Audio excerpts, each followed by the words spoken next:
Eu vou chamar, começando com a moderadora, chamar cada uma à mesa dos palestrantes, e aí eu me retiro da cena, deixo nas mãos da moderadora. A moderadora ninguém mais é do que nosso Senior Program Manager do Columbia Global Center.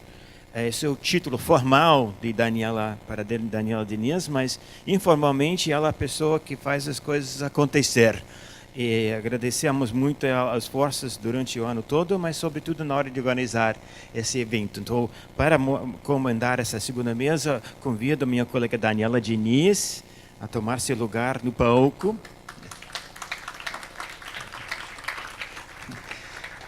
E temos uma grande autoridade em reformas. O assunto do primeiro painel foi reformas, e nada mais importante do que reformas microeconômicas, as coisas que perdem de vista, mas em determinados momentos são elas que importam. Vindo do Ministério da Fazenda, para esclarecer, provocar e apontar para o futuro das reformas, sobretudo na área microeconômica. Eu dou as boas-vindas e chamo à mesa João Manuel Pinho.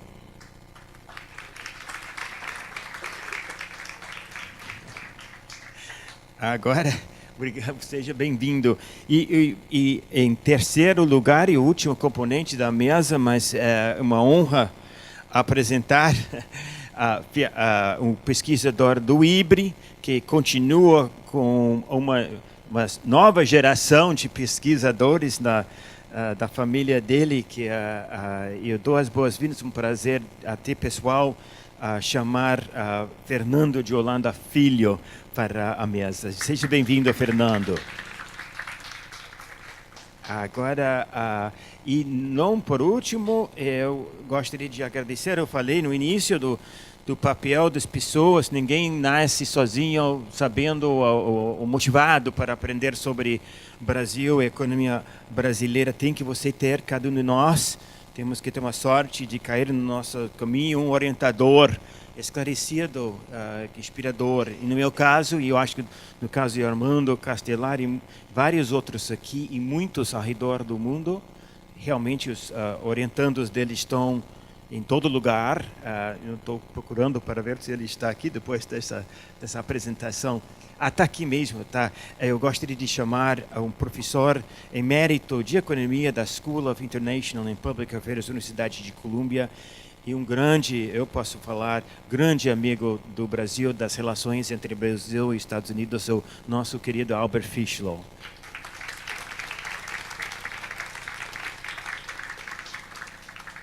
Daniela. Obrigada, Thomas. Obrigada a todos pela presença. É um prazer estar moderando essa mesa. Me sinto um pouco intimidada com tantos pesos pesados aqui para essa conversa, para essa apresentação. Apenas instruções muito gerais. Depois eu vou fazer os meus comentários e algumas provocações aos três palestrantes, mas teremos 20 minutos para cada uma das apresentações. Peço que se restringam ao tempo, para termos tempo depois para fazer os comentários e também receber perguntas da plateia. E vou começar com João Manuel Pinho, da Assessoria Especial de Reformas Microeconômicas do Ministério da Fazenda. Bom dia, acho que é bom dia. Bom dia. Queria agradecer ao CIPA o convite, é uma honra, certamente honra especial compartilhar a mesa com o Fernando e com o professor Fischlow, o decano aqui do pensamento, da história econômica do Brasil. Eu vou fazer eu acho que o Thomas falou uma coisa, eu queria começar pela frase do Thomas, que ele notou a diferença entre produtividade e competitividade. E, de fato, são duas coisas bastante diferentes, na verdade. Você pode muito bem induzir uma indústria a ser competitiva, por exemplo, no mercado doméstico, protegendo-a do mercado externo. Ela fica competitiva, o que não significa que ela fique produtiva. De fato, parte da estratégia de intervenção vertical que foi implantada, principalmente a partir de 2007, de uma maneira ou de outra induzia ou compensava a falta de competitividade, dando algum tipo de ajuda. Havia vários instrumentos de ajuda, né? Tem proteção, crédito subsidiado, isenção tributária, renúncia fiscal, name it, como se diz. Para compensar a falta de competitividade, você dava esse monte de ajuda, a indústria ficava menos pouco competitiva, mas não mais produtiva. E eu vou argumentar aqui que a chave para a gente dar o pulo e sair da armadilha da renda média e chegar no clube dos países desenvolvidos de renda alta, não tem jeito, é só com aumento de produtividade. Eu vou voltar para a diferença não tão sutil entre produtividade e competitividade, mas antes disso eu vou gastar uns 10 minutos para explicitar o que é o nosso diagnóstico, porque a nossa estratégia de intervenção tem um diagnóstico. A gente até pode estar errado no diagnóstico, eu acho que a gente está certo. Mas pelo menos tem um diagnóstico claro, a gente pode discordar de maneira organizada. O que acho que é um bom passo para avançar. Vamos lá. Se você fizer qualquer corte a partir de 1980, qualquer corte temporal, a renda per capita do Brasil, e aí não vai fazer nem muita diferença se fizer em dólar, com a paridade de poder de compra, é mais entre 1/4 e 1/5 da renda per capita dos Estados Unidos. E ela fica mais ou menos constante. Ela oscila, e diga-se de passagem, se você fizer um corte no começo da década de, por coincidência, 80, 90 ou 2000, você vai começar com mais ou menos alguma coisa entre 1/4 e 1/5 da renda per capita dos Estados Unidos e vai terminar ano passado de novo com mais ou menos 1/4 e 1/5 da renda per capita dos Estados Unidos. Isso quer dizer que não houve crescimento? Não. Quer dizer que nós crescemos em linha com os Estados Unidos. E eu acho que, dadas as dotações e dada a teoria do crescimento, a gente é um crescimento aquém do que a gente pode entregar, pouco satisfatório. Isso não quer dizer que nós não fizemos avanços nesse período. Eu acho que nós fizemos grandes avanços. E eu gostaria de ressaltar 2 desses grandes avanços. Nós domamos uma instabilidade macroeconômica perene e nós tiramos um contingente enorme de pessoas da pobreza. E esses 2 avanços não devem ser menosprezados. No entanto, o desempenho do ponto de vista de crescimento per capita foi insatisfatório. Eu acho que isso nós todos podemos concordar. Se nós crescermos os 2,3% mais ou menos que nós crescemos nos últimos 30, 40 ou 15 anos, nós demoraremos mais ou menos uns 100 anos para chegar na renda per capita da Espanha. Por outro lado, a beleza da progressão geométrica, se nós crescermos 3,5%, esse número deve cair para uns 25 anos, 30 anos. A pergunta é por que nós tivemos esse desempenho de crescimento pouco satisfatório. Nós, economistas, quer dizer, eu não sou economista, porque para ser economista você precisa ser parte de uma guilda, e no Brasil você precisa ter feito bacharelado em economia. Está aí, reformas microeconômicas.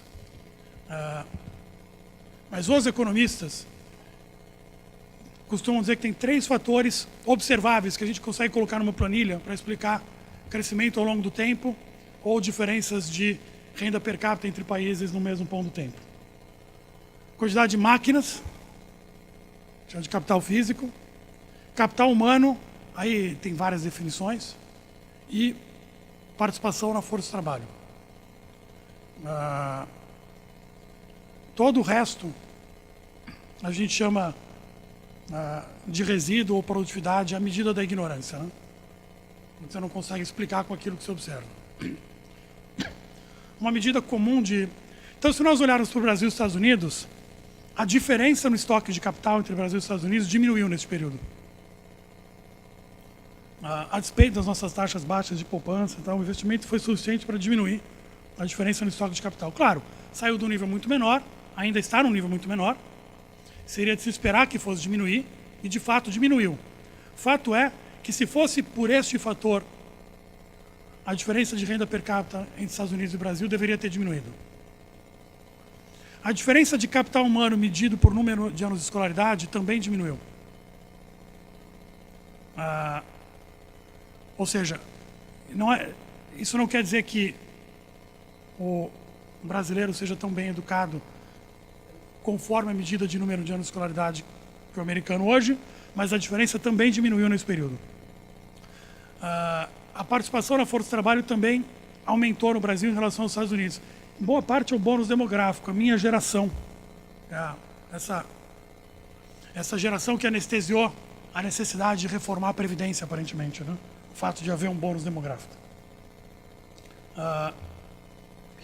Ou seja, pelos fatores que os economistas normalmente observam, deveria ter diminuído a renda per capita, a diferença de renda per capita entre o Brasil e os Estados Unidos. E, no entanto, não diminuiu. A gente carrega essa diferença toda no resíduo e diz que a produtividade, a maneira como nós misturamos esses três fatores, piorou no Brasil em relação aos Estados Unidos. Ou seja,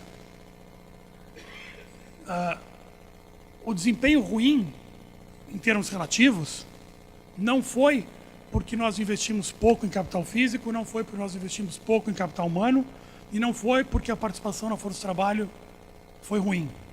Foi porque a maneira como nós misturamos essas coisas, de alguma forma, essa maneira piorou. O Banco Mundial, além do relatório da avaliação de gastos do governo brasileiro, que foi publicado agora, em um par de meses vai publicar um relatório sobre produtividade no Brasil, extenso. Nele, o Banco Mundial mostra o seguinte: esse fenômeno que ocorreu no Brasil não é peculiar ao Brasil. Ele ocorre, por exemplo, no resto da América Latina, e ele também ocorre na maioria dos países emergentes, diga-se de passagem. As exceções são Índia, China, que colheram o primeiro passo do crescimento, que é urbanização forte. Neles, a produtividade total dos fatores aumentou em relação aos Estados Unidos. Mas vários emergentes, na maioria deles, esse fenômeno que ocorreu também ocorreu lá. Que é uma coisa boa, é sempre bom olhar para fora para ter um pouco de perspectiva. Tem muita coisa que a gente acha que é jabuticaba, não é. No entanto, esse fenômeno foi mais profundo no Brasil. A queda da produtividade foi mais profunda aqui. Nesse relatório do Banco Mundial sobre produtividade, eu realmente recomendo que todos leiam quando sair, deve sair em um par de meses, mostra o seguinte: sem fazer investimento adicional nenhum em capital físico, mantendo o número de anos de escolaridade como ele é hoje, e com mais ou menos a mesma participação na força de trabalho, se nós misturássemos essas três coisas, como os Estados Unidos misturam, a diferença de renda per capita não seria... O Brasil passaria de mais ou menos 20 e poucos % da renda per capita dos Estados Unidos para 55% da renda per capita dos Estados Unidos. Evidentemente que o resto é acumular mais máquinas, investir em educação, e não tem muito ganho, na verdade, em termos de participação na força de trabalho. De novo, esse fenômeno também ocorre no resto da América Latina, mas é muito mais fraco. A pergunta é por quê? Por que nós tivemos esse desempenho? É por uma... E aí tem duas explicações, grosso modo. Porque, então, o primeiro par do diagnóstico é a produtividade foi mal. Quer dizer, nós somos mal do ponto de vista de renda per capita, mal em termos relativos. Fomos mal e boa parte da explicação é produtividade. E agora, por que a produtividade foi mal? Eu vou quebrar em duas explicações, uma explicação intersetorial e uma explicação intrasetorial. A explicação intersetorial é assim: quando essa explicação, inclusive, que é a favorita da indústria manufatureira.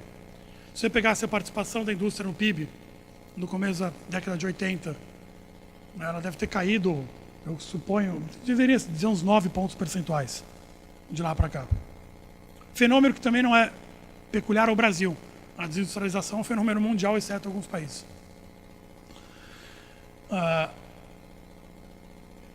A explicação intersetorial diria, bom, a produtividade da indústria, a participação da indústria caiu, esse é o setor mais produtivo da economia, então nosso problema é intersetorial. A gente tem que pegar fatores de produção que estão na agricultura, no comércio, nos serviços, na atividade extrativista e jogar de volta na indústria. Com isso, a produtividade aumentaria. A explicação intrasetorial é: o Brasil tem um problema perene de produtividade baixa em todos os setores, e esse problema perene foi agravado ao longo do tempo. Essa é a explicação intrasetorial. Um livro recentemente publicado aqui pela Fundação Getúlio Vargas, o Fernando Veloso é um dos editores, não sei se você é um dos editores, ou se é o Armando, é sempre porque é uma combinação entre vocês, né? E sempre coisas de excelente qualidade. Tem um capítulo que mostra, faz assim, o seguinte exercício simples de decomposição. Se nós mantivéssemos a mesma produtividade que todos os setores da economia brasileira têm e reproduzíssemos a estrutura produtiva da Alemanha, que grosso modo significa ter um pouco mais de indústria, um pouco menos de agricultura, a produtividade do trabalho no Brasil cresceria algo em torno de 65%. Então daí você veria, bom, então o problema é intersetorial, a gente tem o que ganhar transferindo recursos para a indústria. Agora, se você fizer o seguinte exercício, mantém a estrutura produtiva da economia brasileira como ela está hoje, mas reproduz em cada setor a produtividade equivalente na Alemanha. A produtividade do trabalho cresceria 450%. A produtividade do trabalho cresceria 450%. É com base, então, recapitulando, tivemos um desempenho aquém do que nós podemos entregar do ponto de vista de crescimento de renda per capita. Boa parte desse desempenho aquém, na verdade, todo o desempenho aquém, foi por produtividade, não por acumulação de fatores. E os ganhos de primeira ordem na produtividade estão no intrasetorial, não no intersetorial. Evidentemente que esse diagnóstico chama para um tipo de intervenção, que é a intervenção horizontal. Intervenções que sejam transversais aos setores e que tenham o potencial de aumentar a produtividade de todos eles ao mesmo tempo. Dito isso, evidentemente, eu acho que não espaço para dogmatismo deveria ser muito baixo. Eu acho que isso não quer dizer que a gente não vai fazer intervenções verticais também. Há intervenções verticais específicas em alguns setores que podem muito bem serem justificadas. Se elas forem feitas de maneira organizada, com um diagnóstico claro, com uma estratégia de saída e com avaliação, tudo bem. Então, a nossa agenda de intervenção é uma agenda horizontal, uma agenda de promoção e advocacia da concorrência, uma agenda de um começo, ainda que leve, de abertura comercial, um começo, ainda que leve, de diminuição da participação do Estado como produtor, mais uma vez. Uma agenda extensa em mercado de crédito, aí você diz assim, mas essa é uma agenda horizontal, ela não é específica à intermediação financeira, ela é específica à intermediação financeira, mas um setor que, evidentemente, tem consequências transversais. E uma agenda de diminuição do ônus da conformidade tributária. O Brasil precisa seriamente pensar numa reforma tributária, mas não é o que está na mesa agora. A agenda de diminuição do ônus da conformidade, dado o sistema tributário como é.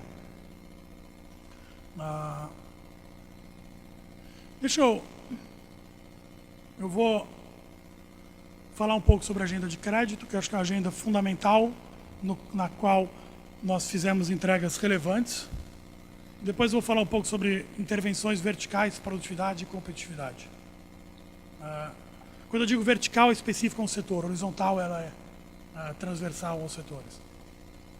Há um diagnóstico de que a intermediação financeira no Brasil tem um desempenho que pode ser melhorado do ponto de vista de preço. Quer dizer o quê? Isso é uma maneira intrincada de dizer que os spreads são altos, as taxas de juros são altas. Do ponto de vista de penetração de crédito, quantidades, crédito sobre PIB, o Brasil tem mais ou menos as quantidades que, dadas as instituições, você esperaria que o Brasil tivesse mesmo. Mas as taxas de juros para os tomadores são altas. Agora, você qualificar esta afirmação, elas são altas no segmento do mercado livre, crédito livre. Quando nós colocamos o direcionamento, as várias formas de direcionamento que há, fazemos a conta do spread tem que ser feito na média, ainda dá alto, mas é muito menor, evidentemente. Quando você coloca o que está contratado de PSI com taxa de juros ainda negativa, evidentemente isso joga o spread médio para baixo. Nosso diagnóstico tem 3 suspeitos para o mau desempenho dos juros no crédito livre. Segmentação de mercado. Você tem um mercado, você tem uma parte do mercado que metade é direcionado, você está canalizando boa parte da poupança nacional para o crédito direcionado, vai sobrar menos insumo, que é a poupança do outro lado. A gente aprendeu, acho que a duras penas, acho que o professor Fischl contribuiu muito nisso, que poupança doméstica e poupança externa não são substitutos perfeitos aqui. De modo que se você pega metade do insumo, que é a poupança, e bota de um lado, vai faltar no outro lado. As taxas de juros vão subir.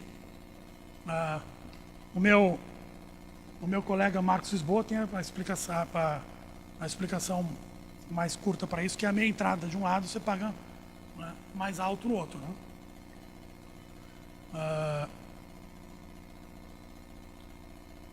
Mas mesmo que a gente travasse os segmentos, ainda assim dá para melhorar muito o desempenho do mercado de crédito livre, mesmo considerando que a gente vai ficar com essa quantidade de direcionamento. E por quê? Aqui acho que tem 2 suspeitos. Um é insegurança jurídica, que se materializa em spreads altos, e há uma suspeita, acho que tem que enfrentar, de concentração, poder de mercado, que leva os spreads para cima. A nossa estratégia de intervenção, começar de maneira gradual, responsável, sem dar cavalo de pau, a fechar os 2 segmentos do mercado de crédito brasileiro, unificá-los para melhorar o desempenho do mercado livre. A medida provisória 777, convertida na lei 13.483, que criou a taxa de longo prazo, que hoje, diga-se de passagem, a conjuntura hoje aqui não faz muita diferença, mas pode fazer, né? É o primeiro passo, apenas o primeiro passo nessa grande normalização do mercado de crédito brasileiro. Do ponto de vista das intervenções do mercado livre, nós temos um conjunto enorme de intervenções que visam a dar segurança jurídica às garantias, diminuir a simetria de informação. Nós estamos agora prestes a aprovar o cadastro positivo, que será o Bureau de Crédito cheio, no formato de opt-out, que é o único que pode funcionar. Nós aprovamos o arcabouço jurídico, que é o embrião de uma central de garantia para ativos financeiros, foi a medida provisória 775, tem um nome horroroso, ônus e gravames de ativos financeiros para registro em plataformas centralizadas. É assim, registrar duplicata em algum lugar que não seja um cartório. Isso barateará o registro, que dá mais segurança jurídica, e, com a regulamentação bem feita, pode criar uma central de garantias que dá transparência e capacidade para que todos compitam de maneira simétrica por essas garantias. A nossa proposta de lei de reforma da nossa lei de insolvência também vai no sentido de dar segurança jurídica. Esse conjunto de intervenções do mercado de crédito tem mais ou menos a mesma dimensão daquele que foi feito no começo dos anos 2000, que a gente aprendeu com ele. Quando você dá segurança jurídica às garantias, os spreads caem. Caíram com a consignação em folha de pagamento para o crédito pessoal, caíram com alienação fiduciária para automóveis e imóveis, e vão cair para duplicatas, e vão cair para o resto do mercado de crédito com cadastro positivo. E concentração em poder de mercado. A nossa visão é, a maneira não tem bala de prata para se é que há um problema, não tem bala de prata para resolvê-lo. A bala de prata já foi tentada e deu errado. O que nós vamos fazer é level the playing field, uniformização, o cadastro positivo, por exemplo, é isso, a medida provisória 775 é isso, para dar condições para que os entrantes compitam, e com as novas tecnologias eu tenho certeza que se há um problema de margens excessivas, elas serão competidas para baixo. Eu vou deixar parar aqui e depois nas perguntas eu falo sobre verticalização, competitividade e produtividade. Obrigado.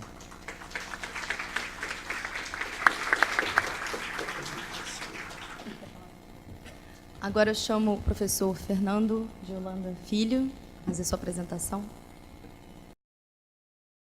Primeiramente, bom dia. É um prazer estar participando do Seminário de Estratégia de Crescimento, co-organizado, parceria com o Centro da Colômbia e aqui na Fundação. Agradecer aos patrocinadores, aos parceiros. Basicamente, o que eu vou falar aqui, já teve vários spoilers da minha apresentação. Primeiro, o Armando contou o meu primeiro slide. Então, vou pegar aqui, o Armando já me dedurou no começo. Parte do que eu vou falar, o Manuel falou, então vocês vão ver uma reapresentação de vários tópicos que foram tratados aqui, eu já peço desculpa. Mas só para introduzir, basicamente, o que a gente vai ver aqui? A produtividade total de fatores está estagnada no Brasil desde a década de 80. A gente é o Brasil era o país do futuro, e o futuro não chega nunca aqui, né? A gente tinha um crescimento extraordinário entre 1950 e 1980, aconteceu alguma coisinha em 1980 que a gente está parado lá até hoje, tá? O nosso crescimento de 80 para cá, como o João falou, ele foi baseado em fatores de produção. A mágica da produtividade acabou na década de 80 e a única coisa que a gente teve foi um breve período de crescimento, que foi o boom das commodities no governo Lula, que fez a gente achar agora vai. A má notícia é que não foi. Então, basicamente, esse é o dado que o Armando falou. Isso aqui era o Brasil que ia fazer o catching up para a economia americana, a gente ia alcançar o PIB per capita americano, e o PIB per capita brasileira crescia 4,4% ao ano. Eu tenho um artigo com meu pai que saiu na revista de economia política lá da FGV de São Paulo, em que a gente mostra países que cresceram, foram capazes de dobrar o PIB per capita no intervalo de 15 anos. O único país ocidental é o Brasil, é o chamado milagre.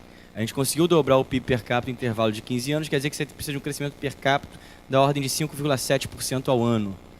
A gente cresceu isso durante um determinado período, não foi todo. Isso mostra aquele grande avanço que a gente teve, tá? Eu não estou aqui com o dado que o Manuel falou de crescimento relativo.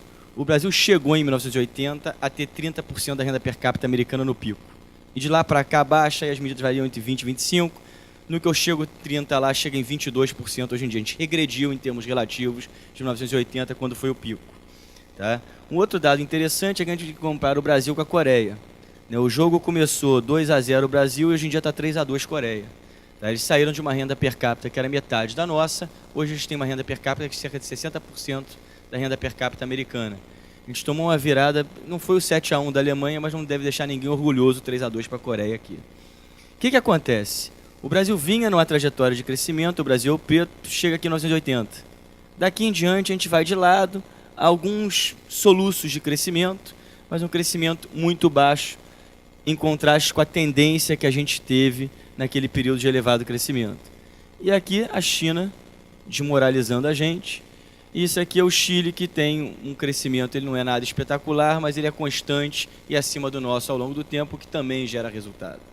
Então, basicamente, o nosso problema é tentar entender o que houve com o Brasil, por que a gente não seguiu essa tendência que a gente tinha lá, o que aconteceu de errado. E, como já foi falado aqui, o problema é a produtividade.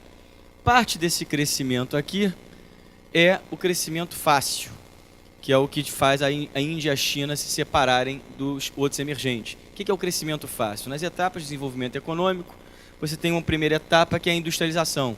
Se transfere recursos da agricultura para a indústria. Produtividade média na indústria é muito maior que a agricultura, e se dá uma explosão de produtividade, o país começa. Aí tem a armadilha da renda média. O que é a armadilha da renda média? São os países que fizeram essa transição da agricultura para a indústria que ficaram presos. Os países que ultrapassaram isso, em geral, são os asiáticos. Tá? Se eu falei que só o Brasil fez essa transição rápida, esse crescimento de dobrar o PIB per capita no intervalo de 15 anos, e nenhum deles era democrático. Tá? A democracia não é solução para tudo, não estou defendendo aqui nenhum regime autoritário, mas é um fato. Países que conseguiram dobrar o PIB per capita em intervalo inferior a 15 anos, nenhum deles tinha uma democracia. Por quê? Porque para ter um projeto de crescimento, você tem que abrir mão de determinadas coisas. A gente não está disposto a abrir mão delas, então não estou defendendo um regime autoritário. Estou falando que a gente, para voltar a crescer num ritmo razoável, tá? Que não vai ser aquele ritmo ali, a gente vai ter que ter uma estratégia de crescimento que contemple ganhos de produtividade. Aquele ganho de produtividade fácil, aquelas histórias que a gente vê da China, que o pessoal não quer sair do prédio, tira assim e vai embora, a gente sabe que isso não existe numa democracia, isso é um custo que a gente está disposto a pagar, deixando isso bem claro. Né? Então, como é que a gente pode fazer para voltar ao crescimento? Aí eu vou fazer um estudo aqui, daqui a pouco eu vou decompor o crescimento. Como o João Manuel antecipou muito bem, produtividade é mensurada pelo tamanho da nossa ignorância. Se a gente pega o crescimento, a gente pega as coisas que a gente sabe contar, o que a gente não sabe contar, a gente chama de produtividade. A forma como a gente mistura, a forma como as coisas interagem, é isso que dá a produtividade.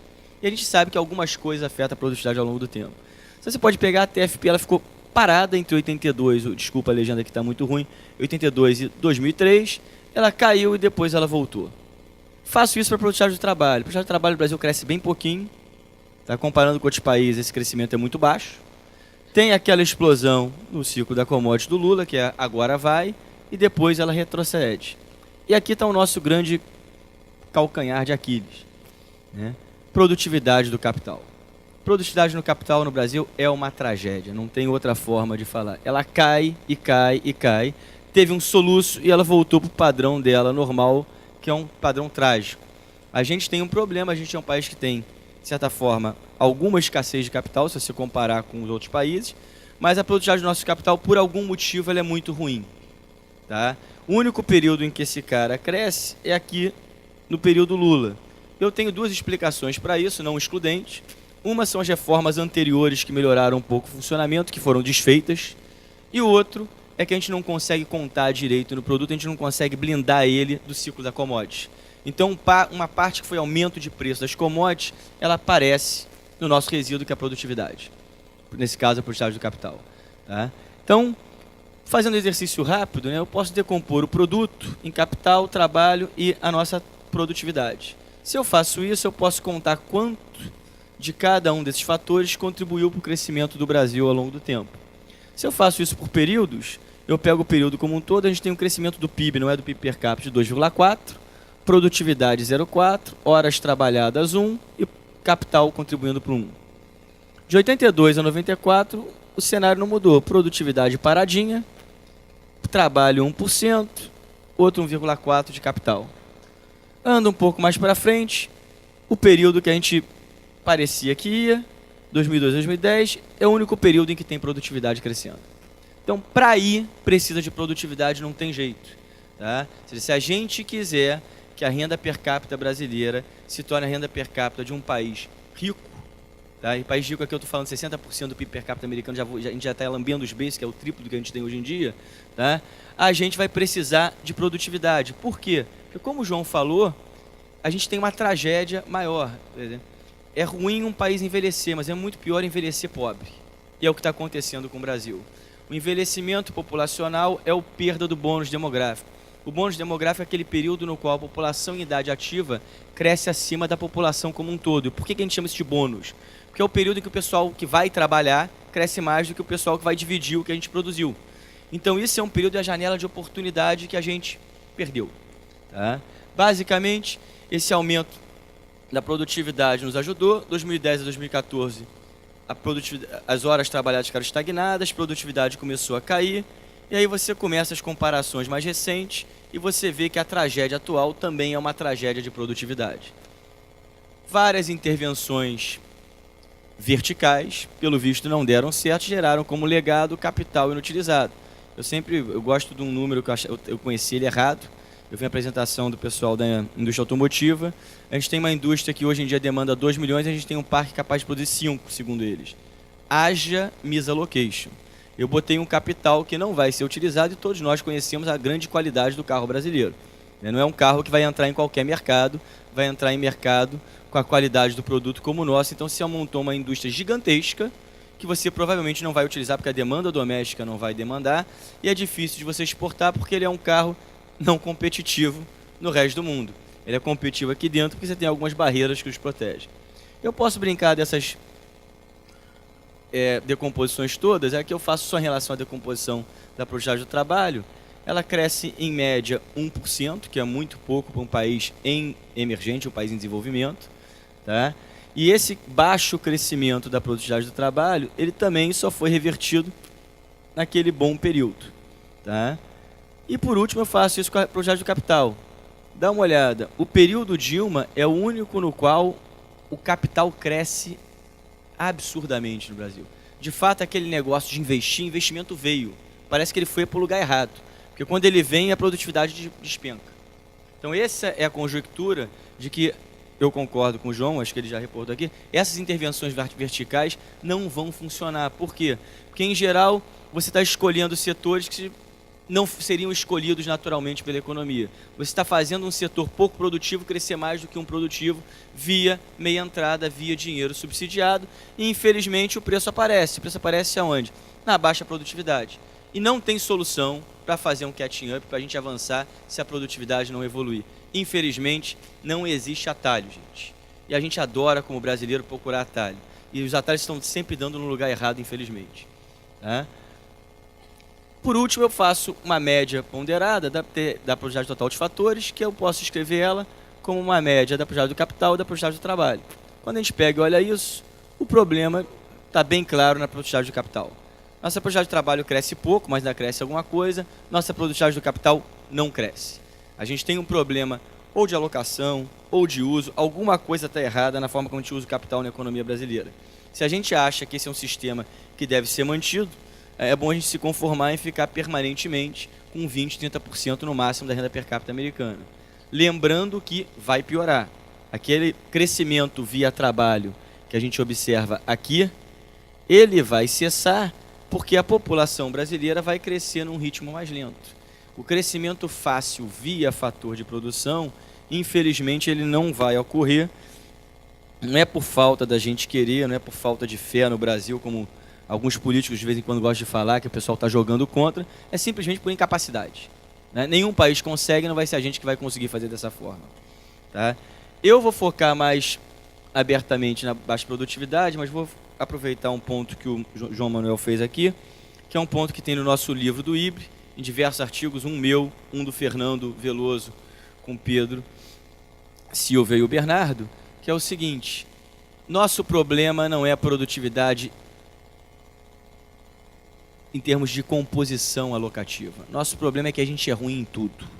Tá? É a má notícia que eu vou dar para vocês. A gente fala, a agricultura está bombando, aí você pega o nível da agricultura brasileira, ela é pior do que o lá de fora. Ela está crescendo muito, mas ela está muito abaixo ainda. Mas pelo menos está evoluindo ali, né? O resto a gente é ruim e continua ruim. Então, se é só trocar, que é o que o João Manuel falou, ninguém vai falar que 50% de ganho de produtividade é desprezível. Te adoraria ganhar aquele 50%. Mas se tem 50 para ganhar o 450, qual que você escolhe? Vamos olhar o problema que você tem mais impacto. E você tem mais impacto é intrasetorial. A gente é ruim em tudo. Até no futebol, recentemente, depois de 7-1, a gente teve que botar o pezinho no chão. Então, gente, a gente tem um problema grave de produtividade dentro dos próprios setores. Como é que você resolve isso? Você vai ter que resolver tentando descobrir o que faz a produtividade ser baixa no Brasil. Tá?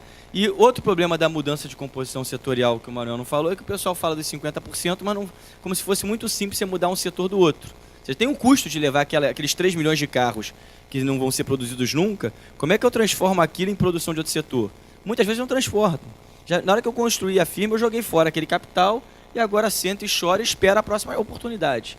Tá? Então a solução é sempre mais difícil do que as pessoas tentam nos vender, infelizmente. Então eu vou focar aqui na baixa produtividade em alguns pontos. Educação. Obviamente tem um problema de qualidade que a gente pode duvidar e um trabalho que o PB tem desenvolvendo, que é a falta de habilidades emocionais que a gente tem, que isso afeta a produtividade. Problema de informalidade que é elevado no Brasil, baixa rotatividade no trabalho, concentração de firmas pequenas e misallocation em geral. Tá? Então, dá uma olhada que gráfico interessante. Isso aqui é evolução da escolaridade média, isso aqui é evolução da renda per capita. O Brasil, naquela época, esse daqui é da década de 50, 80, a gente quase não investiu em educação e cresceu. Por quê? Você podia crescer ali simplesmente fazendo aprofundamento de capital. Aprofundamento de capital grande, empresa pesada, você cresceu muito, apesar de não investir em educação. Agora a educação bombou e o nosso PIB não. Olha o que acontece com o PIB do Chile, olha o que acontece com a China na ponta e aqui com a Coreia. Esse pessoal transforma escolaridade em produtividade, tem um missing link aí que a gente fica mais escolarizado e não produz nada. Ou seja, a gente está alocando a mão de obra em lugares errados ou a gente não está tendo o investimento necessário para gerar aquele emprego para a mão de obra qualificada. A gente tem que resolver esse problema. Tá? Outro problema é a informalidade. Aqui eu tenho que fazer um parênteses importante. Então, não tenho nada contra o MEI. É legal você dar um CNPJ para o cara, ele se sentir mais incluído na sociedade. Socialmente é legal. Do ponto de vista de produtividade, eu peguei o mesmo torneiro mecânico e dei um papel para ele. Ele continua trabalhando com o mesmo maquinário de antes, com a mesma baixa produtividade de antes. Essa nossa, desculpa o termo, tara por formalização no Brasil, não vai gerar ganho de produtividade. As pessoas acham, e formalizei, ele não ficou mais produtivo. A ocupação é a mesma. Então, se eu quero gerar mais produtividade, eu tenho que gerar uma ocupação mais produtiva. O simples fato de eu dar um papel para alguém não vai torná-lo mais produtivo, embora do ponto de vista social possa até ser defendido. Agora, aquela pessoa se sente mais incluída, ela não se sente a parte da sociedade. Se a preocupação é essa, ótimo. Se a nossa preocupação é falar que agora a economia está mais formal, a produtividade vai aumentar, não vai. Tá? Então, qual que é o problema? Num trabalho meu com o Fernando Veloso, a gente mostra aqui do crescimento da produtividade de trabalho entre 2003 e 2009, mais de 80% pode ser explicado pelo aumento da formalização.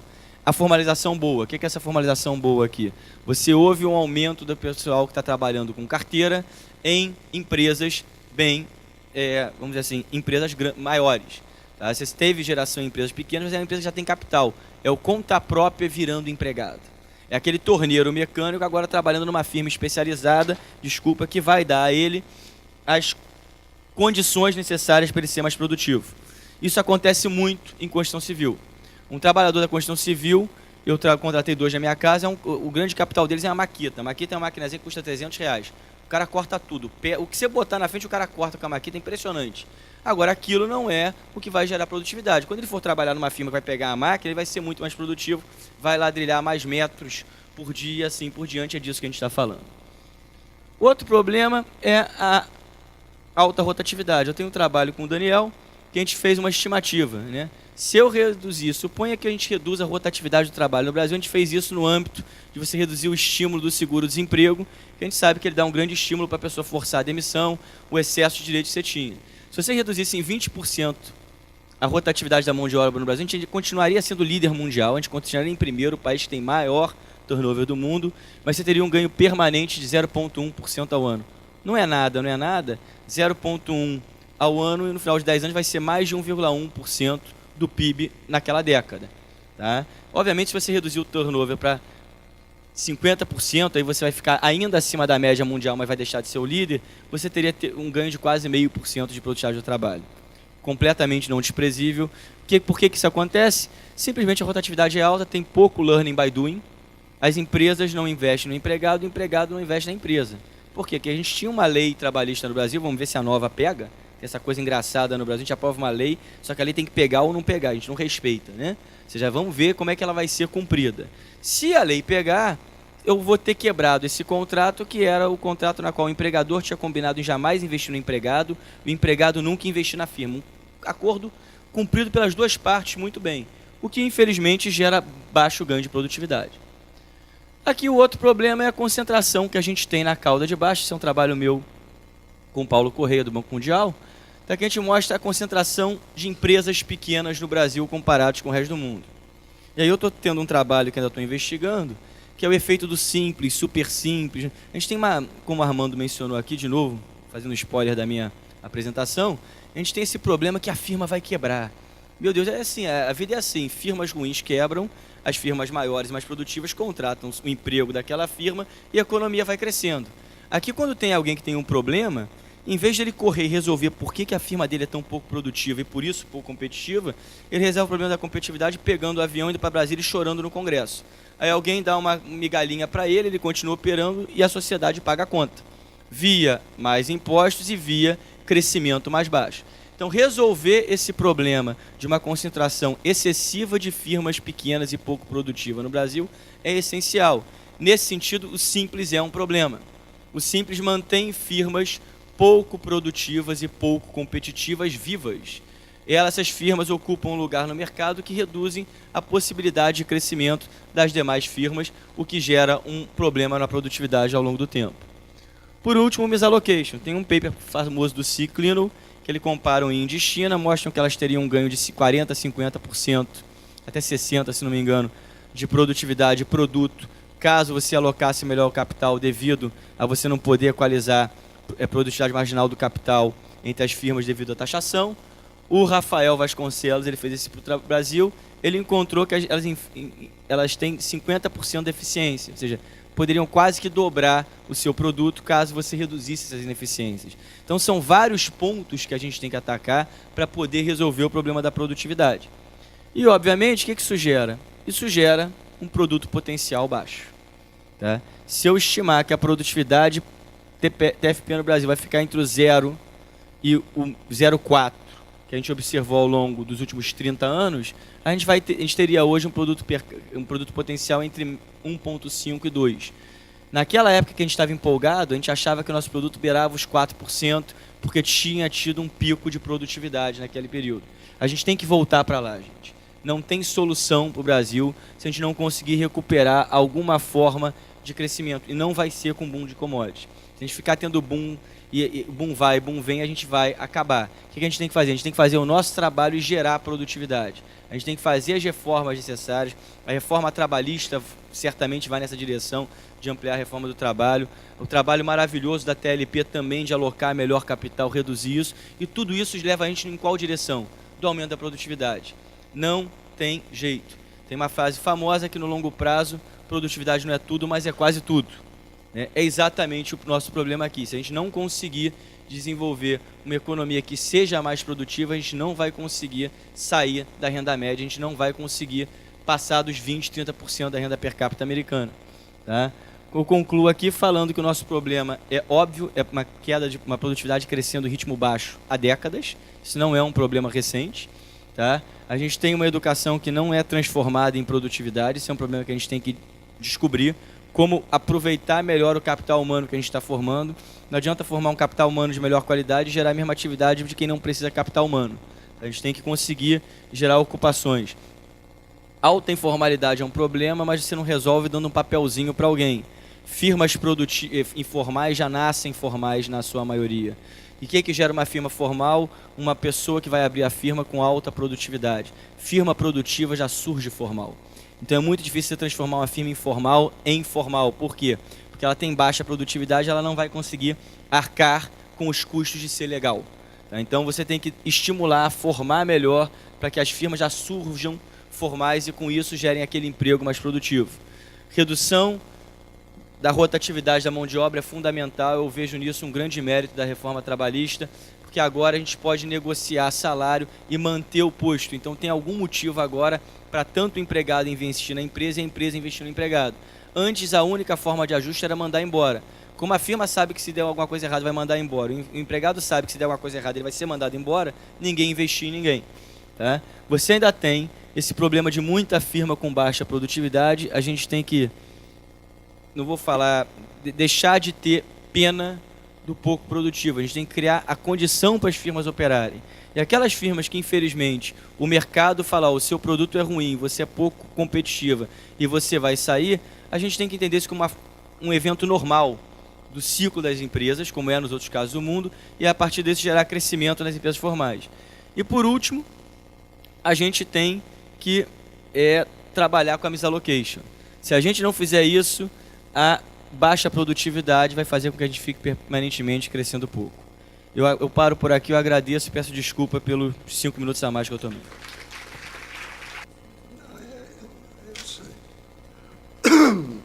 Bom dia a todos. Uma vez que eu acredito que esteja em casa, vou falar em português. E também eu quero indicar que estou de acordo com todos os dois que já falaram. O problema que vejo é que há um problema dentro do país, que é simples: a falta de poupança. Essa falta de poupança é uma coisa básica para o crescimento. Eu vejo que no ano que vem o elemento principal do crescimento vai ser o consumo. Vai ser o consumo. E é fácil explicar a falta que existe. O Brasil tem não simplesmente uma falta de poupança em comparação com a China, onde estamos falando de uma poupança da ordem de 40%, 45% da renda, ou da Índia, onde estamos falando de uma poupança de ordem de 35%, ou o caso do Chile, onde se tem uma taxa de poupança de 22%, 23%, estamos falando de 15%, que está muito abaixo do que seja necessário. Mesmo assim, o governo não entende que dentro do curto prazo seja necessário aumentar a poupança, que implica o problema de reduzir consumo. Como fazer isso? Esse é o problema principal que o país enfrenta hoje. E não tenho soluções mágicas para isso acontecer, mas no outro lado se tem aqui a coisa do aumento da produtividade. Eu estou de acordo, o aumento da produtividade determina ao longo do tempo a renda per capita. E eu estou de acordo também com o fim do bônus demográfico que o país já tinha. Mas do outro lado, se tem a necessidade de achar uma maneira de reduzir o consumo na maneira equitativa, que é um problema também na discussão. Não se pode imaginar que esse aumento do capital vai ser, o país vai conseguir isso reduzindo a renda da gente na classe C.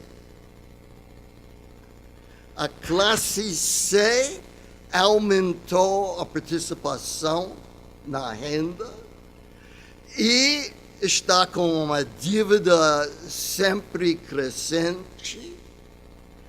E esses fatores estão parte da política que o país necessita.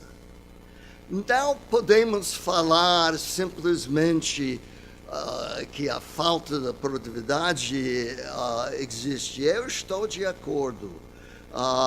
Mas temos que ver as limitações que existem a alterar essa situação. Começo primeiro com educação. A gente está falando do aumento da educação dentro do país.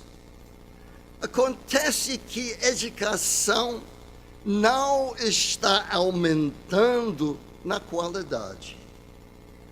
Ao contrário, que educação é uma área em que uma falta de criação de uma força de trabalho com capacidade de utilizar a nova tecnologia, de utilizar o novo capital, de ter como consequência o aumento da produtividade. E esse problema da educação é muito sério, porque há grandes diferenças regionais. Aqui temos o resultado nacional. Mas, no outro lado, temos as diferenças regionais dentro do país.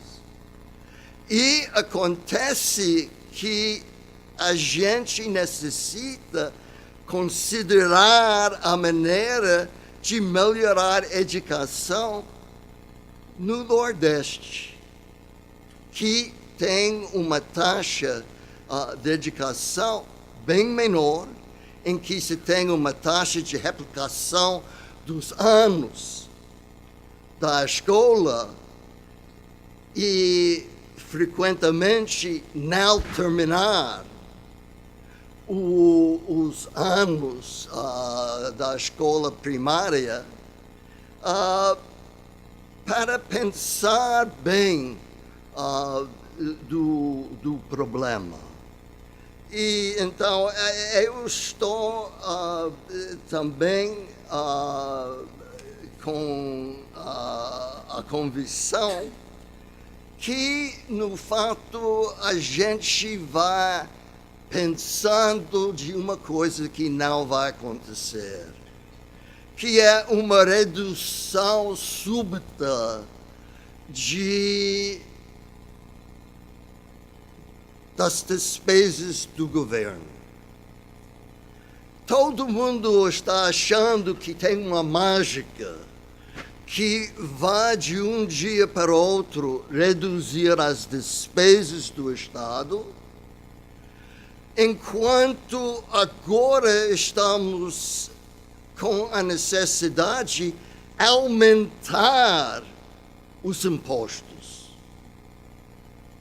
Aumentar os impostos para ter um déficit mais ou menos igual no superávit primário de um número de menos 1 milhão, 1 bilhão, agora estou com problemas de lembrar o número em que estamos hoje. Bilhão. Ok. Então, e quando falo da educação, eu acho que temos uma necessidade fundamental, que é cobrar nas universidades federais. Que, no fato, dentro do Ministério da Educação, se tem um gasto muito grande, enquanto se tem gente entrando com capacidade de pagar. E para ter o dinheiro necessário para tratar desse problema da educação, em que eu estou completamente de acordo na necessidade, no fato, até recentemente, o Brasil estava muito atrás dos outros países dentro da região, porque neles havia educação no nível mais alto. E veja bem o caso da Coreia. Coreia eliminou, dentro de um período de 10 anos, a falta de educação primária e secundária. Então, aí eu acho que não há alternativa de realmente reorganizar o Ministério da Educação para alterar as proporções. Acontece que o Brasil gasta para a educação superior algo como os países dentro do OECD, enquanto as despesas na área primária estão muito menor em comparação. A terceira coisa que eu acho são áreas também em que necessita ter gastos maiores. E a área de investimento na pesquisa e para permitir desenvolvimento é uma das áreas. Acontece que aqui se tem um problema dentro da área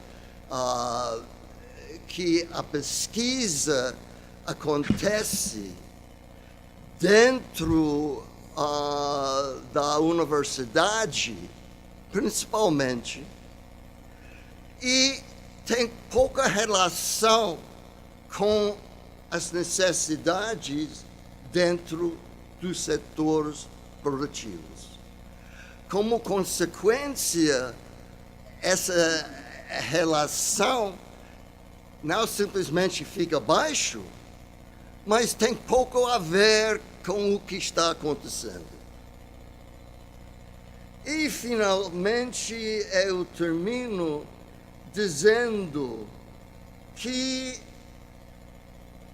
é melhor concentrar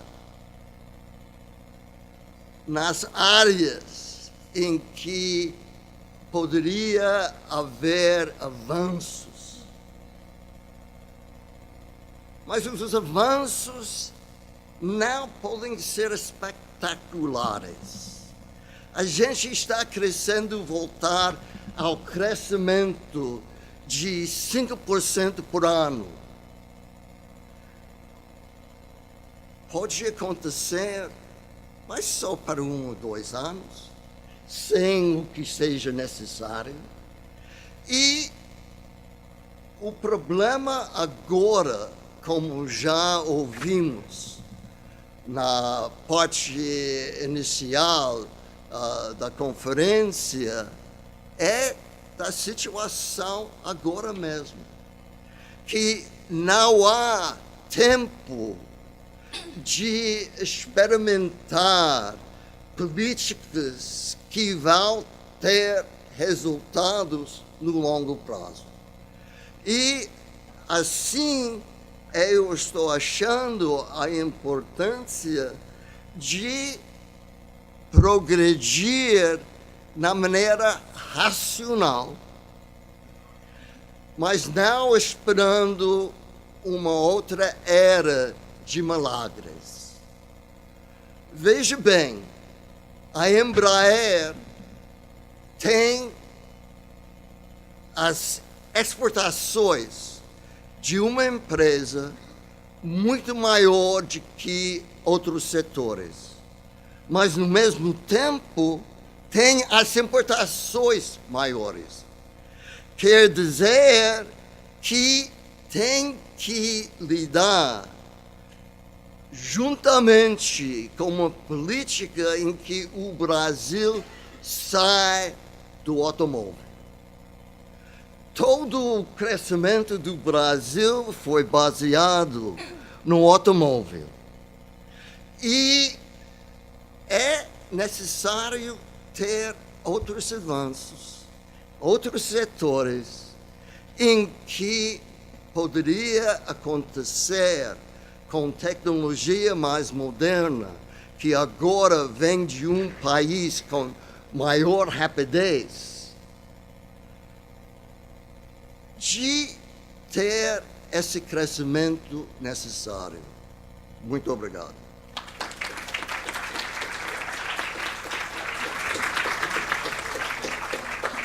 Obrigada, professor Fischler. Eu fiz algumas anotações aqui, que eu queria fazer como uma primeira rodada de provocações.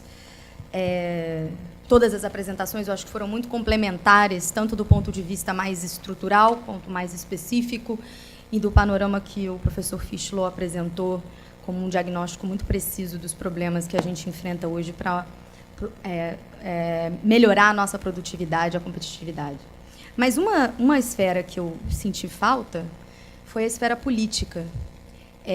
Nenhuma dessas ações acontece sem um arranjo político capaz de dar conta de um novo pacto que tenha como objetivo o aumento da produtividade. E o que nós observamos nos últimos anos é que, através de intervenções verticais feitas pelo governo anterior e através da maneira como a política macroeconômica era vista, foi feito um pacto que não era um pacto em prol do aumento da produtividade, senão de fortalecimento de uma indústria como os campeões nacionais, né? Ou seja, você reforça um determinado setor específico e fomenta o crescimento desse setor. Além disso, o que nós observamos é que existe hoje, na bancada do nosso Congresso, uma quantidade enorme de lobistas e de políticos que defendem a continuidade desse tipo de política, inclusive interferindo com os rumos políticos que o Brasil está tomando. Não preciso lembrar que o presidente Temer aceitou mais um benefício fiscal e de concessão a vários setores da agricultura para se ver livre de um impeachment. Então, esse arranjo entre a produtividade e a competitividade requer um arranjo político muito delicado, uma marra muito delicada. E aí eu queria perguntar a vocês como deveria ser esse pacto. Eu acho que todo mundo fala muito da Coreia e fala-se muito do Chile. Os dois países tiveram modelos muito diferentes para fomentar isso. Na Coreia, houve um pacto, de fato, entre governo e empresariado com objetivos comuns. E, no caso do Chile, houve uma abertura muito grande e uma liberalização do mercado que promoveu que ele mesmo tomasse conta desse processo. O nosso desenvolvimentismo é um tiro no pé hoje para a gente? Essa é a minha primeira pergunta. A segunda, que eu acho que é indo um pouco mais além, tem a ver com as novas tecnologias e a revolução industrial 4.0, que todo mundo vira um buzzword e todo mundo está falando. Com esse nível de produtividade, com essa baixa competitividade hoje, o Brasil não tem a menor condição de competir com quem está muito além dele. Eu estou lembrando aqui de uma conversa que eu tive há pouco tempo atrás com colegas meus de universidades alemãs, que tinham muita dificuldade de conseguir encontrar, tanto nos R&Ds das empresas, quanto nas universidades, contrapontos possíveis para fomentar a inovação e outros tipos de coisa.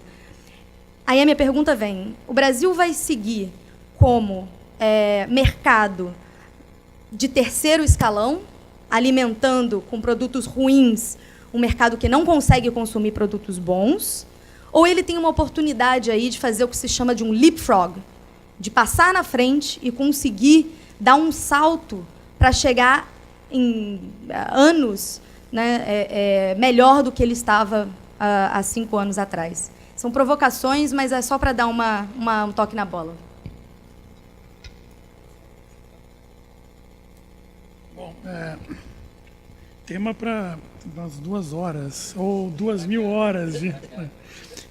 Eu vou fazer, mas eu vou comentar, eu vou chegar lá. Antes disso, eu preciso pagar uma dívida. A dívida foi paga pelo Fernando, mas eu preciso registrar também que dentro das um grande pilar das reformas horizontais, evidentemente, são as intervenções para melhorar a má alocação do fator trabalho, a reforma trabalhista, evidentemente, cujo objetivo é diminuir litigiosidade, permitir um pouco mais de flexibilidade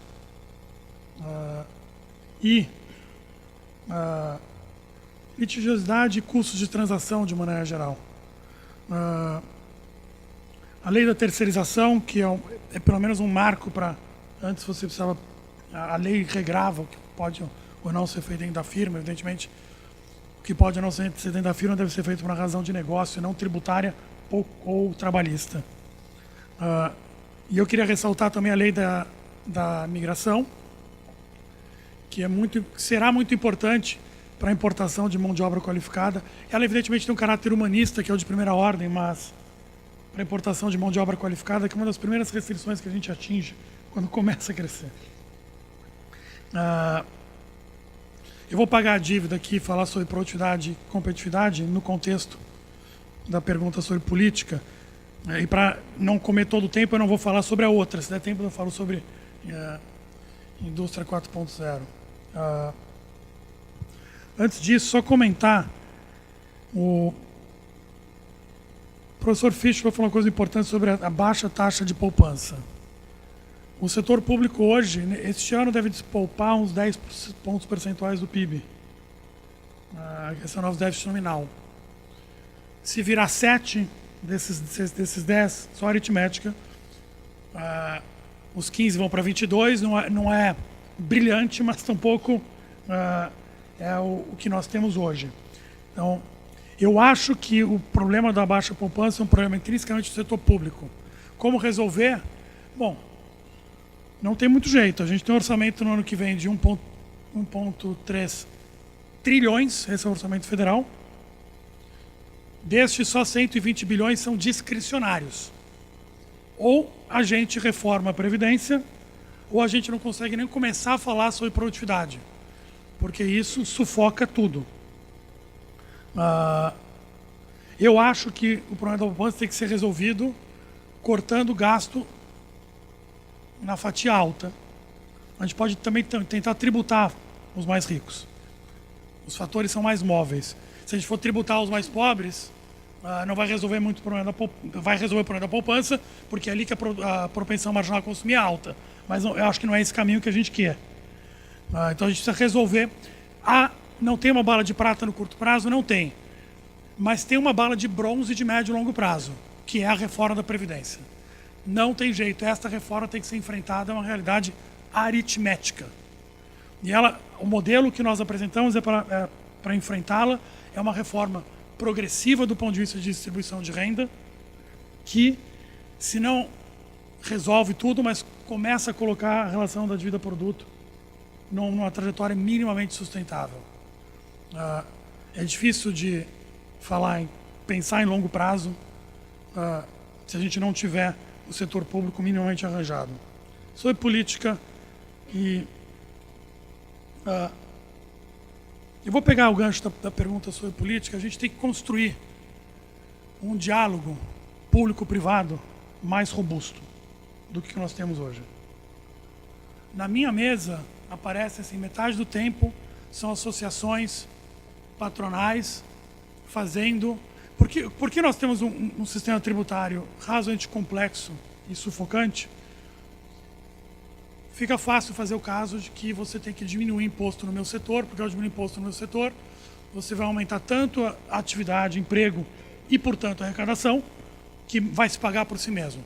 Eu pedi para o meu pessoal somar todas as entidades patronais que foram falar comigo, pedindo isso, vi quanto era do PIB e falei assim, o Brasil certamente é um dos primeiros países, caso empírico, que a gente está do lado errado da curva de Laffer.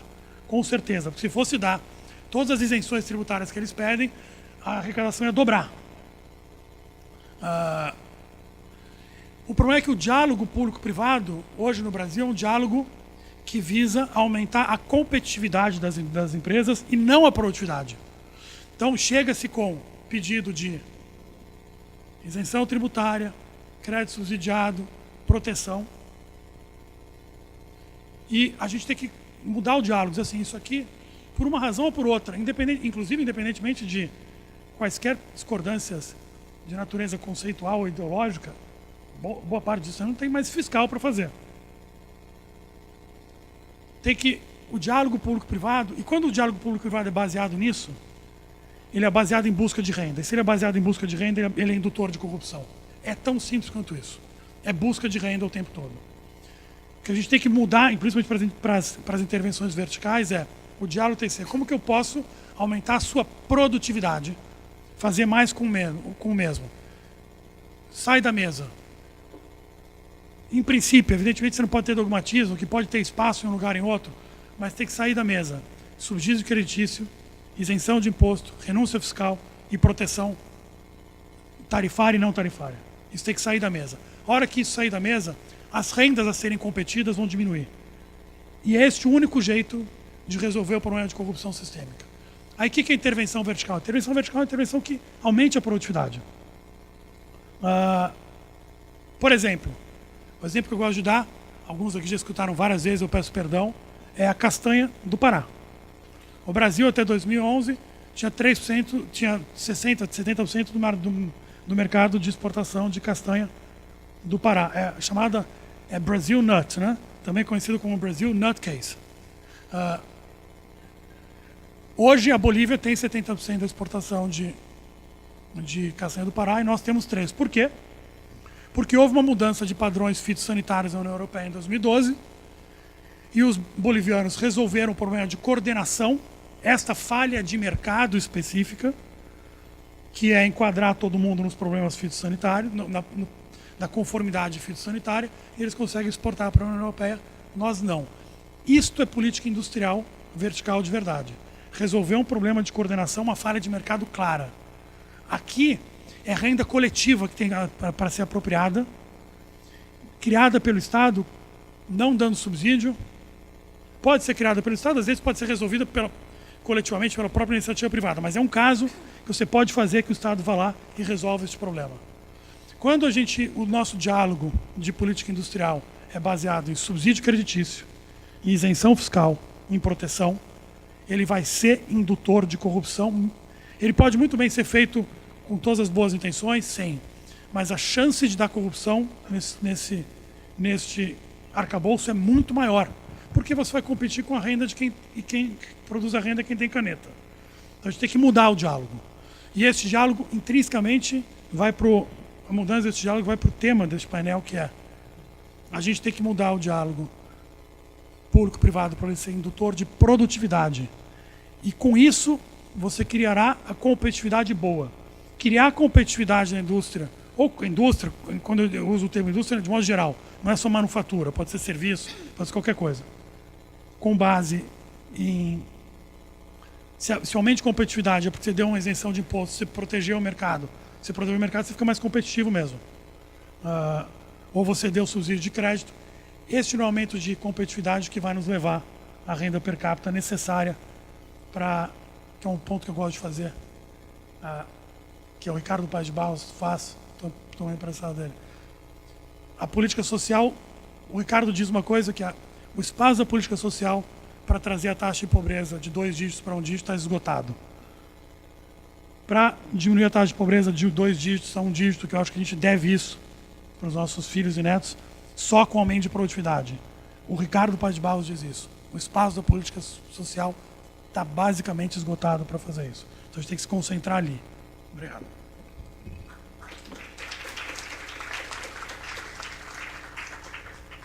Eu também vou fugir da pergunta do 4.0. Vou fazer só alguns pontos do que foi falado, ou seja, acho que todos nós concordamos que a poupança no Brasil é baixa. Se você tira 32% de carga tributária, sobe 68%. Até pouco tempo atrás a gente tinha 17% de poupança. tudo privada. Ou seja, a sociedade privada brasileira que pese o mau estímulo da Previdência, a gente poupa 25%. O problema é que o Estado entrou em colapso na década de 80 e até hoje não se refez. A gente perdeu a capacidade de poupança de gerar um investimento mais elevado e assim por diante. E aí eu não acho que é um problema do governo, é a nossa sociedade. Nossa sociedade, a Constituição de 88 fala que a gente tem direito a tudo e dever nenhum, basicamente. Então essa história de todo mundo tem direito e não tem dever gera uma sociedade que está todo mundo buscando, como o João falou, a sua própria renda. É uma sociedade rent-seeking o tempo inteiro, a sua meia entrada, usando termos do Marcos. Então o que acaba acontecendo?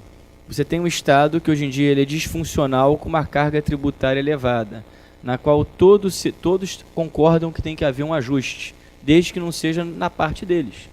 Ou seja, alguém tem que chegar lá, alguém tem que coordenar esse jogo, e a coordenação tem que ser feita, vamos dividir a conta.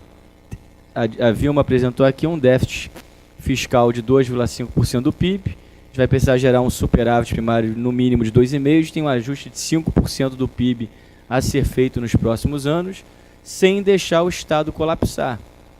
E uma resistência mortal a algo tão simples como a aritmética da reforma da Previdência. Um númerozinho para ilustrar, a gente tem 16 milhões de pessoas com mais de 65 anos no Brasil hoje, em 2050 serão 48. A gente vai ter o triplo de gente para pagar com menos gente trabalhando. Como é que a conta fecha? Não fecha. Simples assim. Ou vou ter que reduzir o benefício previdenciário em 3, ou vou ter que aumentar a alíquota em 3, hoje ele é 31, somando o empregador com o trabalhador vai virar 93% do salário, ou vou ter que fazer um pouquinho de cada coisa, que é a proposta inicial do governo, que, diga-se de passagem, a gente tem que começar a se acostumar que a reforma da Previdência vai ter todo ano, quando isso aqui virar país sério.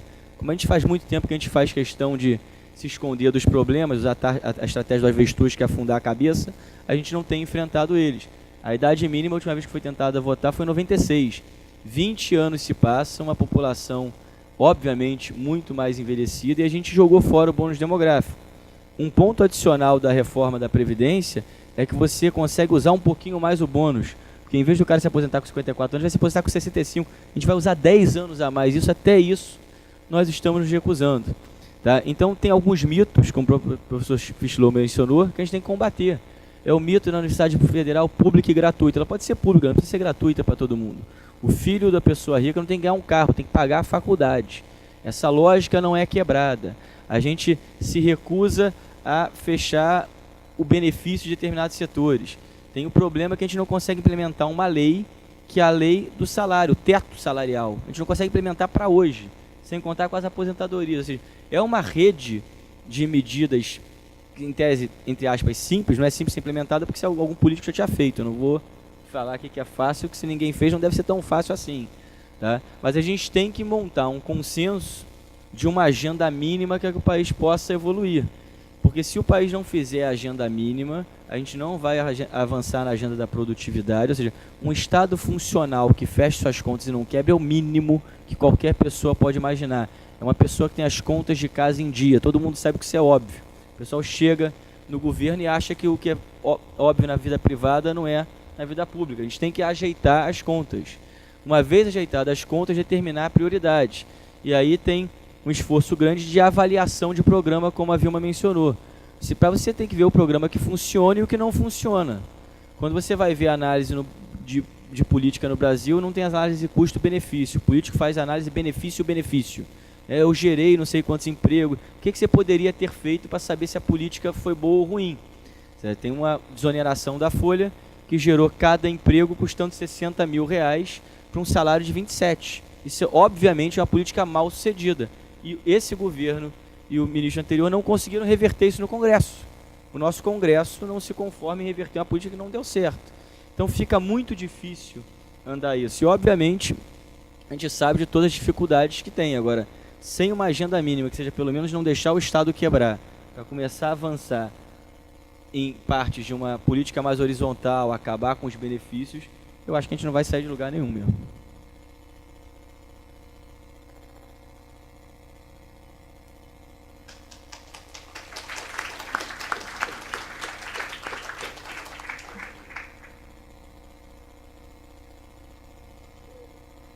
Eu quero começar com previdência.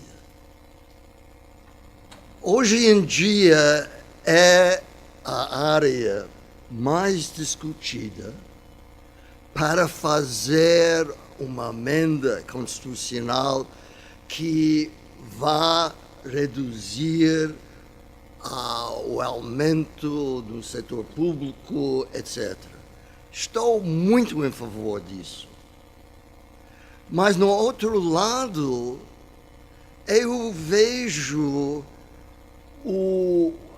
a necessidade de ter 308 votos necessários em que o governo está gastando, hoje em dia, dinheiro. E isto faz parte do problema. A alteração na Previdência só vai ter efeito ao longo dos anos futuros, certo?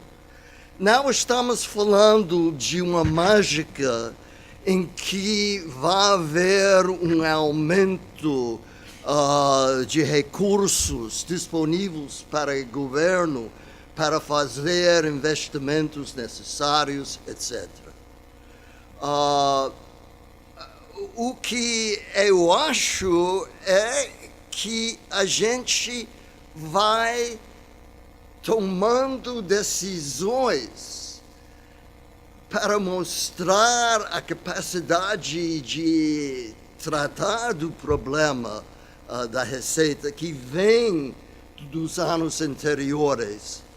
Mas, no outro lado, está colocando as medidas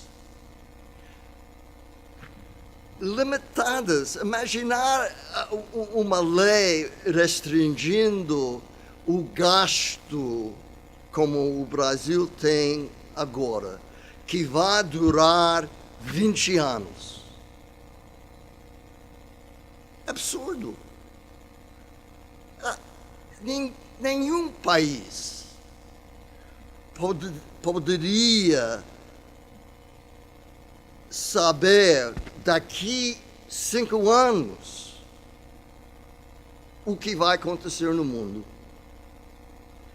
E colocar isso é algo e a gente vai acreditando. A mesma coisa com outras áreas. Vai levar tempo, claro, para ter a evolução. E eu fico com algum medo que a gente não está olhando para a eleição que vem, no ano que vai, e nessa eleição todo mundo vai falar das necessidades de tratar de violência, das necessidades de tratar de falta da renda, e necessidade de dar recursos para a Bolsa Família, que representa uma parcela realmente muito limitada da renda, e eu estou em favor disso. Mas aí é o problema, que estamos falando de uma política de muitos anos. E o país não tem tantos anos.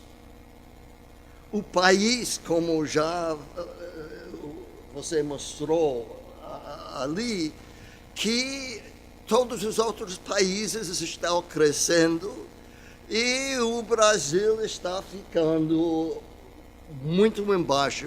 O caso da Coreia é bem interessante, porque quando cheguei ao Brasil pela primeira vez, o Brasil tinha uma renda per capita 2 vezes a renda per capita da Coreia.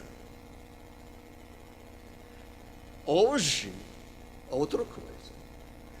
E é bom ver também como eles fizeram isso.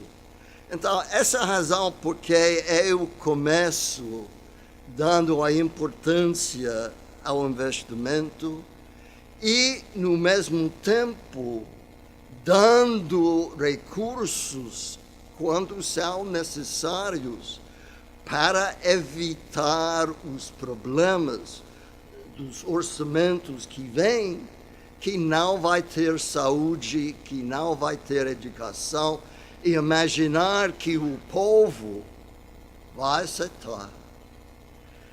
Termino, então, dizendo que não é muita diferença entre nós.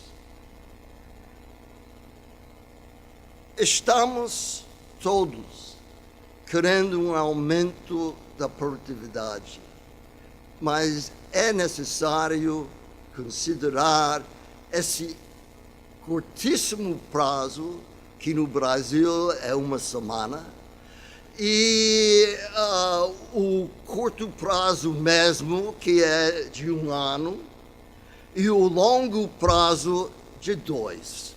Então, é uma realidade. E imaginar que seja possível, mesmo visitando, mesmo falando, mesmo tratando de comunicar, com o qual eu estou muito em favor,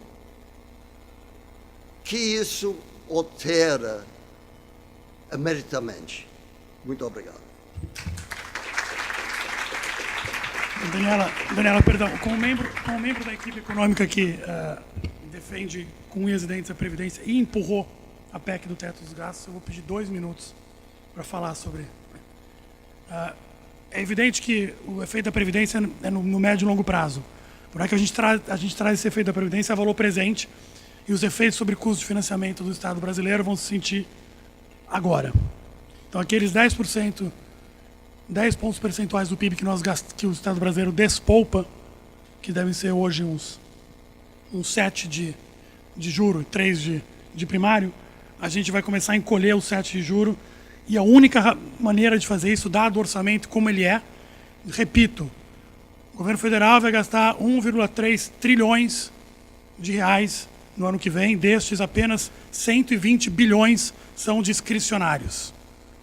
A única maneira de diminuir o custo do financiamento do governo brasileiro e, com isso, abrir espaço para investimento é resolver a parte não discricionária, que é a reforma da Previdência. Os efeitos são a longo prazo, evidentemente, mas eles estão trazidos a valor presente. 2, também é verdade que a gente precisa fazer um ajuste fiscal de curto prazo, além deste. A gente precisa virar 5 pontos percentuais do PIB. O teto do gasto é uma regra de 20 anos, mas com a provisão de saída em 10. Que é mais ou menos o período que a gente espera para fazer um ajuste suave das contas públicas para botar na trajetória. E, só para dizer, eu não sei qual seria o mundo sem a PEC do teto, mas o mundo com ele é assim. A gente já conseguiu parar muita coisa no Congresso, e voltando à tua pergunta de política, por quê? Bom, se isso aqui vai bater na PEC do teto, vai ter que tirar de outro lugar. Este argumento é o argumento mais persuasivo que tem. Obrigado.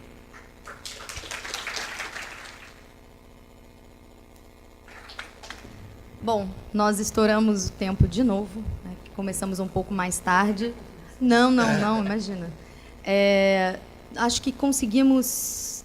Não queria deixar o público sem ter nenhuma interação com os palestrantes, mas eu sei que nós estamos pressionados pelo horário. Se tivermos uma pergunta... eu vou ter que tomar uma decisão executiva. Eu vou selecionar aquela senhora que levantou o dedo primeiro. Mas peço que seja bastante breve, bem direta, e depois nós convidamos as pessoas que têm dúvidas para virem conversar com os palestrantes. Eu vou ficar em pé só porque eu sou baixinha. Obrigada pela oportunidade, eu fui FGV, sou leiga, não sou economista e não vim aqui para falar de mim. Eu queria fazer apenas algumas colocações, exatamente como uma cidadã brasileira, classe média, que sofre todas as consequências de tudo isso que se tratou aqui. Primeiro, senhores, falar em produtividade sem falar em educação, como o senhor muito bem colocou, não existe. Só vai haver produtividade no Brasil o dia que houver um investimento maciço em educação, como a Coreia fez. Senão, não existe. E mais, não é educação universitária, é a educação fundamental para a qualificação profissional.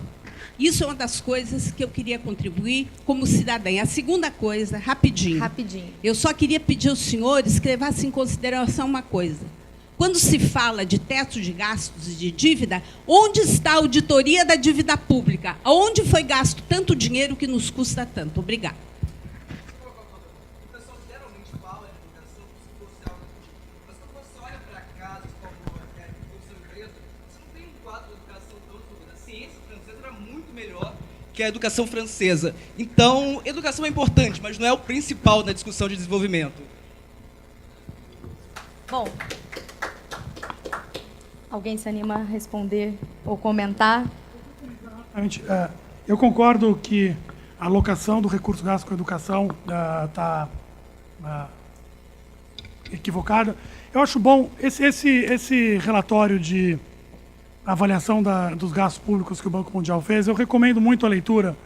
Ele nos bota em perspectiva com outros países, o que ajuda a organizar a discussão. Com porcentagem do PIB, o Brasil não gasta pouco com educação. Na verdade, o Brasil gasta bastante com educação como porcentagem do PIB. O problema não é o tamanho do gasto com educação. Talvez seja onde ele é alocado. Gestão e onde ele é alocado. A dívida pública foi construída por um histórico longuíssimo de erros de política econômica que fizeram com que o custo da dívida pública fosse altíssimo, o que carrega no estoque da dívida pública. É tão simples quanto isso.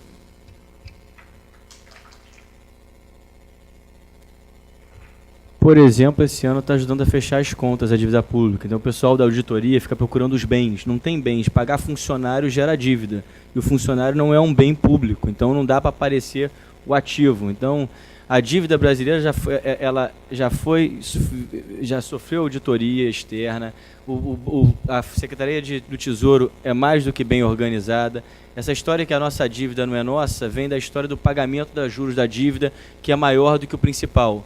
Se eu alugasse o apartamento seu por 30 anos, só de aluguel eu te paguei mais do que o apartamento. O apartamento é seu ou é meu? É seu. Por isso que a dívida é de outra pessoa, a gente tem que pagar. O pagamento dos juros da dívida ser maior na sua soma do que o valor da dívida, nada mais é porque eu utilizei o seu recurso para me financiar. Da mesma forma que uma pessoa que mora a vida inteira alugando um apartamento, no final da sua vida ela não é dona, embora tenha pago de aluguel mais do que o valor do apartamento. A discussão é essa, é simples. A gente não tem uma dívida que inventaram para a gente. Infelizmente, a gente utilizou aquela dívida de forma ruim. Pegamos, construímos pontes para onde não precisava, transferíamos recursos para determinados grupos, gerou uma dívida, não gerou o produto ou o benefício que se esperava. Bom, com isso eu encerro o painel. Agradeço a todos por terem ficado, apesar do um pouco de atraso.